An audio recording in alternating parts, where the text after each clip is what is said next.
All right, everybody, welcome back. We're diving deep today, and Diving deep. you got it, into the world of Bitcoin spot ETFs. You guys have been doing your research, I know, and there's a lot of information out there. We're going to cut through all that noise, and we'll help you figure out what's important, what matters, what do you really need to know about this. Yeah, especially with all the recent activity, it's definitely a hot topic. A lot of people are talking about it. It is, you're right. And one of the first things that jumped out to me when I was going through all this research you put together was that institutions are really getting into Bitcoin. Yeah. Like really getting into it. Due time. Did you see that daily inflow number? Oh, yeah. 1.8 Huge. billion In a single day. in a single day. That brings the total to $6.7 billion over the last 15 days. Yeah. And to put that into perspective, imagine if you took the entire GDP of a small country Wow. and you poured it all into Bitcoin in just over 2 weeks. That's essentially the scale of what we're seeing here. That's wild. It really highlights this growing acceptance of Bitcoin as a legitimate asset class, not just by, retail investors like you and me, but by these major financial institutions, the big players. Yeah, absolutely. And you're right, it's not just any institution. Yeah. We're talking about some serious heavy hitters here. Right. BlackRock, Fidelity, they're leading the charge, and it seems like their involvement is a really big deal. Oh, yeah. Absolutely. It's almost like a stamp of approval, right? Yeah. You get these really highly respected names in finance saying, hey, Bitcoin is something worth paying attention to, worth investing in. And then what happens is it creates this almost a snowball effect.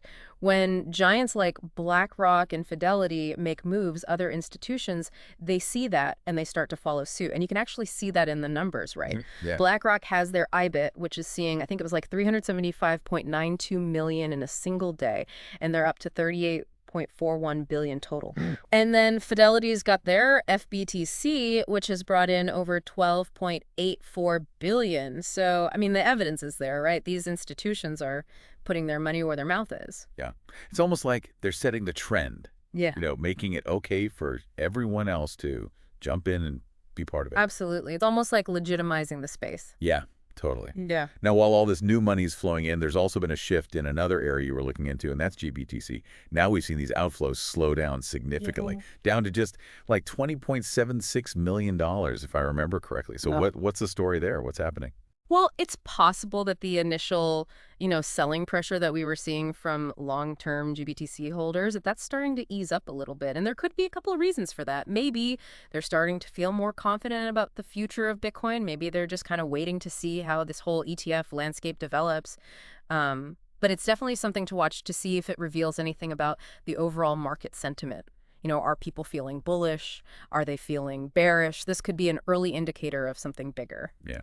So you're saying this GBTC situation, it might be like a canary in the coal mine. Yeah. Kind of an early warning system or something like that. Yeah, potentially. Now let's shift gears a little bit and talk about the growth of ETFs specifically, because it's pretty amazing to see that they now represent, get this, 5.85% of Bitcoin's total market value. That's a pretty big chunk. It's a hefty slice. Like, if Bitcoin was a pizza, yeah, ETFs are taking a pretty big piece of it. They're hungry. They're hungry for that Bitcoin pizza.